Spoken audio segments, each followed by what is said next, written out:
एक बार एक गांव में एक साधु रहता था जो भगवान पर बहुत विश्वास रखता था। एक बार वह साधु पेड़ के नीचे बैठा था और भगवान को याद कर रहा था और अचानक वहां बाढ़ आ गई। चारों तरफ पानी ही पानी। सब लोग अपने आप को बचाने के लिए ऊपर पहाड़ की तरफ भागने लगे। उनमें से एक आदमी ने देखा कि इस हालत में भी साधु जी भगवान की तपस्या कर रहे हैं। उसने सोचा कि ये अपने आप को बचाने के लिए कहीं क्यों नहीं जा रहे। तो उसने साधु से बोला, अरे आप कहीं जा क्यों नहीं रहे हो? आप भी मेरे साथ ऊपर पहाड़ की तरफ चलो, नहीं तो डूब जाओगे।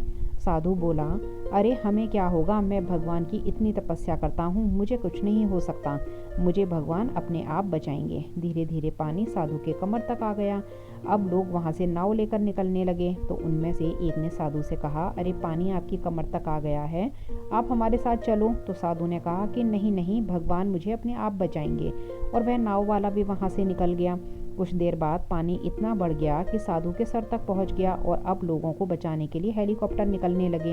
एक हेलीकॉप्टर साधु के पास आया, जो कि आखिरी हेलीकॉप्टर था। साधु के पास नीचे रस्सी फेंकी और बोला, इसे पकड़ो और ऊपर आ जाओ, नहीं तो आप डूब जाओगे। यह आखिरी हेलीकॉप्टर है और आपके पास दूसरा कोई रास्ता नहीं है बचने के लिए। साधु ने कहा, यह रस्सी आप वापस ऊपर खींच लें और आप यहाँ से चले जाओ। मुझे भगवान के ऊपर पूरा भरोसा है, वह मुझे बचा लेगा।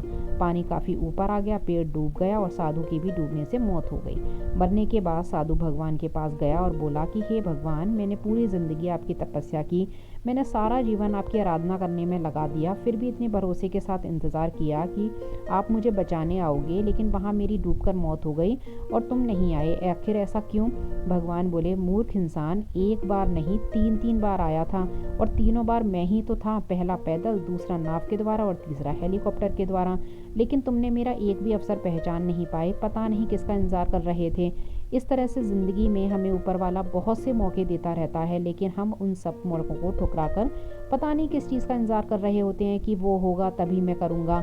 और इस बात पर अड़े रहने से एक वक्त के बाद वो मौका हाथ से निकल जाता है और हम कुछ नहीं कर पाते हैं। तो किसी भी अच्छे समय का इंतज़ार मत करो, जो करना है आज और अभी से शुरू कर दो।